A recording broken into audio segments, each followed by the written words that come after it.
ቻት ራሷ ማለት ናት ትለዋለች። አዎ እሱን አውቃለሁ ይላታል። አዎ እና ግን ደግሞ ከአንተ እንድትርቅ ምንድነው ማድረግ ያለብኝ? ለብሩክ እንናገርና ብሩክ ያሳስራት፣ ያኔ ከአንተ ትርቃለች። በዛን ሰዓት አንተ ለኔ ብቻ ትሆናለህ ትለዋለች። በቃ ችግር የለውም እሺ ይላታል። እሷም በዚህ ተስማምታ አሁን እሺ በቃ ወደ ውስጥ እንግባ ይላታል። እሷም ከገባች በኋላ እናም ሞገስ ጋር አብራ ከተኛችን በኋላ ቪዲዮን እንደሚልክ መጀመሪያማስ እሱ ያላትኝ በቃ ውስጥ እንግባ ይላታል። እሷ ደግሞ በፍጹም አሁን አይሆንም፣ ወይም መኪና ግዛልኝ ወይም የሆነ ነገር አለችው።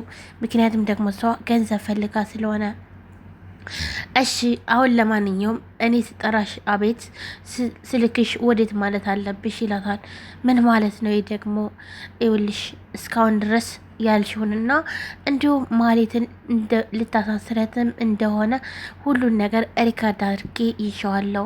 ከፈለግሽ ለሷ እልክላታለሁ፣ ያለያ ግን ተነሽ ይላታል። እሷም በጣም ታዝንና በጣም መጥፎ ሰው ነህ፣ እውነት በጣም መጥፎ ሰው ነህ ትለዋለች። ኧረ እባክሽ ልጅዛ አንቺ ታዲያ በእህትሽ ላይ እንደዛ ስታረጊባት ምንም አልመሰለሽም እንዴ? ስለዚህ አሁን ለማንኛውም በያፍጥኙ ቶሎ በይ ይላታል። እሷም በጣም ትናደጃለች። ምክንያቱም ደግሞ እህቷን አሳልፋ ሊሰጣት ነበረ ለሞገስ ብላ ሞገስን የራሷ ለማድረግና እንዲሁም ደግሞ ሞገስ ባለሀብት ስለሆነና ሀብቱን ለመካፈል ወይም ደግሞ የእሱ ሀብት ለእሷ እንዲሆን ስለምትፈልግ ስለዚህ ከእህቷ ጋር ተስማምታ ያደረገችውን ነገር ሁሉ ልትክዳት ነበረ። ነገር ግን ደግሞ ይሄ ነገር ደግሞ አልሆነም ማለት ነው።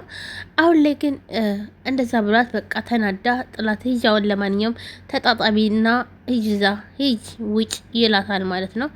እሷም በጣም ትበሳጫለች። ግን ደግሞ ብትበሳጭም ግን ያው ግዴታዋ እስከሆነ ድረስ ማለትም ግዴታዋ እስከሆነ ድረስ ሄዳለች ማለት ነው ቤቱን ለቃ።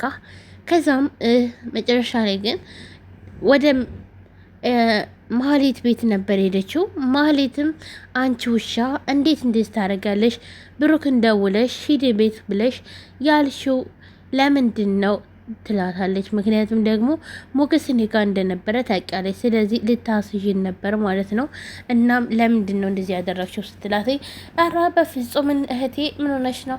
እኔ እኮ አይደለሁም እኮ ቅድስት እኮ ናት ለብሩክ ደውይለት አለችኝ። እኔ ደግሞ ቅድስት ስትለኝ ጊዜ ይሄን ነገር አላወኩም ነበረ፣ ለብሩክ ደወልኩለት፣ እኔ የማውቀው ነገር የለም ትላለች። ቅድስትም ትጠራለች። አንቺ ቅድስት ነይ እንዴት እንደዚህ ታደርጊያለች? ትላታለች ማለት ነው። በፍጹም እትዬ ኤፍራታ የምታወራሽ ወሬ እንዳለ ውሸት ነው። እናም እኔ የማውቀው ነገር የለም ትላለች። ቆይ ግን ምን አይነት ክፉ ነሽ አንቺ? ነሻ እኔ ያውቃለሁ አንቺ እንደሆንሽ። ምክንያቱም ደግሞ እኔን መጥፎ ነገር ውስጥ ለማስገባት የምትጥሪው አንቺው ራስሽ ስለሆንሽ አንቺ ማትረቢ። ቆይማ እኔን አልተወይ ብለሻል፣ አልለቅሽም፣ ዋጋሽን ሰጥሻለሁ። ግን እኮ ማስገደልም እንደምችል ታውቂያለሽ ትላታለች ማለት ነው። ቅድስትም ይኸውልሽ እኔ ምንም ነገር ያደረኩት የለም ማለት እመኚ፣ አውቃ ነው ፍራታ እየዋሸችሽ ነው ትላታለች ማለት ነው። እሷም ውሸት እንዳልዋሸቻትና እንዲሁም ደግሞ እሷ አውቃ ይሄን ነገር እንዳስደረገቻት ነበረ የተናገረች ማለት ነው። እንግዲህ ቅድስትን ለማሳገት ነው የወሰነችው ማለት ነው። እና ማህሌት እህቷ በዚህ መልኩ ሸወደቻትና ስለዚህ አሁን ምን ማድረግ ነው የሚሻለኝ?